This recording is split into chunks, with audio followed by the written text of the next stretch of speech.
இன்னைக்கு நாம இந்த பதிவுல எந்த துறையை பத்தி பார்க்க போறோம்னா, நாம இப்ப இருக்கிற டெக்னாலஜிக்கு முன்னாடி ஆரம்ப காலகட்டத்தில் பார்த்தீங்கன்னா, ஒரு தகவலை ஒருத்தவங்களுக்கு தெரிவிக்கணும்னா கண்டிப்பா போஸ்ட் ஆஃபீஸ் மூலியமா, அதாவது தபால் துறை மூலயமா தான் வந்து பார்த்தீங்கன்னா லெட்டர் போட்டோ லெட்டர் போட்டோமோ அவங்க திருப்பி நமக்கு போடுவாங்க, கிரீட்டிங்ஸ் போடுவாங்க. இது மாதிரி எல்லா விஷயத்துக்கும் வந்து பார்த்தீங்கன்னா தபால் துறை தான் நம்ம சார்ந்திருந்தோம்.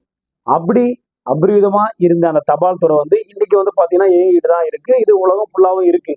அப்படி இருக்கக்கூடிய ஒரு தபால் துறைய ஒரு தபால் பெட்டி எல்லா இடத்துலயும் இருக்கும். நீங்க பார்த்திருப்பீங்க. தெருவுல இருக்கும், சந்துல இருக்கும், பொந்துல இருக்கும். எங்கேயோ தபால் துறை ஆபீஸுங்கள்ல வந்து தபால் துறை இருக்கும்.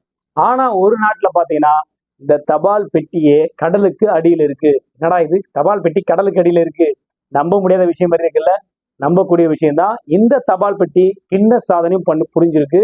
இந்த தபால் பெட்டி பாத்தீங்கன்னா ஜப்பான்ல தான் வந்து பாத்தீங்கன்னா இந்த தபால் பெட்டிய கடல்ல கடல் கரை ஓரத்துல இருந்து ஒரு 10 மீட்டர் ஆழத்துல வந்து பாத்தீங்கன்னா இந்த தபால் பெட்டியை அமைச்சிருக்காங்க. இந்த தபால் பெட்டியில வந்து பாத்தீங்கன்னா ஒரு நாளைக்கு கிட்டத்தட்ட 1000 இருந்து 1500 தபால்கள் வந்து போஸ்ட் பண்ணப்படுது.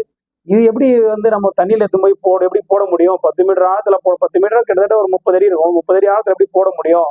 இதுக்காகவே அங்க பிரத்யேகமா பாத்தீங்கன்னா அதுக்கான ஆட்களை வச்சிருக்காங்க. ஸோ ஆக்சிஜன் அந்த மாஸ்க் அதெல்லாம் போட்டுட்டு தான் அவங்க அந்த தபாலை போடுறாங்க. அப்புறம் ஒரு டவுட்டு, என்ன டவுட்டு, எல்லாருக்கும் என்ன டவுட் எனக்கு தோணுது, எப்படி எழுதுவாங்க? எழுதுற விஷயம்லாம் தண்ணியில பட்டா அழிஞ்சிருவேன் அப்படின்னு தான் கேக்குறீங்க. கரெக்ட், நீங்க கேட்ட கொஸ்டின் கரெக்ட். இதற்காகவே பாத்தீங்கன்னா அந்த அரசாங்கமும் அங்க இருக்கிற அந்த நம்ம ஒரு விஷயம் ட்ரெண்ட் ஆகுதுன்னா டக்குன்னு அதுக்காக உண்டான எல்லா ஏற்பாடும் பண்றோம்ல, அதே மாதிரி அங்க இருக்கிற அந்த லெட்டரும் வந்து பாத்தீங்கன்னா தண்ணியில நனையாத மாதிரி, டேமேஜ் ஆகாத மாதிரி லெட்டரை உருவாக்குறாங்க. அவங்க யூஸ் பண்ற அந்த ஆயில் பெயிண்ட வந்து யூஸ் பண்றாங்க. இதுக்காக மறைமுகமா இதுக்காகவே நல்ல பிசினஸ் நடக்குது.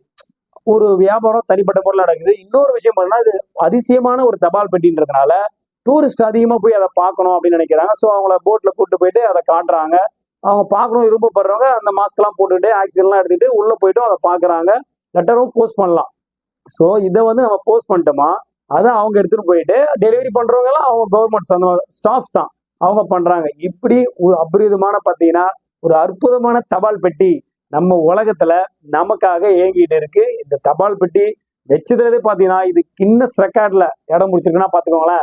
இது ஜப்பான்ல தான் இருக்கு. தெளிவா தெரிஞ்சுக்கோங்க. நம்ம நாட்டுல எங்கேயும் இல்லை. நம்ம நாட்டிலயும் இது மாதிரி எங்கன்னா தபால் பெட்டியை வைக்கலாமா அப்படின்ற ஒரு ஐடியா இருந்தா அதை கமெண்ட் செக்ஷன்ல சொல்லுங்க. ஸோ இந்த பதிவு கண்டிப்பா உங்க எல்லாருக்கும் கண்டிப்பா பிடிச்சிருக்கும்னு நினைக்கிறேன். மீண்டும் ஒரு நல்ல பதிவோடு ஒரு நல்ல தகவலோட உங்களை சந்திக்கிறேன். நன்றி, வணக்கம். மறந்துட்டேன், தயவு செஞ்சு நம்ம சேனலை ஃபர்ஸ்ட் டைம் பாருங்கன்னா ஒரு சப்ஸ்கிரைப் பண்ணி வச்சிருங்க. அப்பதான் நாம போற அற்புதமான பல விஷயங்கள்லாம் உங்களுக்கு டக்கு டக்கு டக்கு டக்குன்னு வந்துகிட்டே இருக்கும். நீங்களும் தெரிஞ்சுக்கிட்டே இருக்கலாம். நன்றி, வணக்கம்.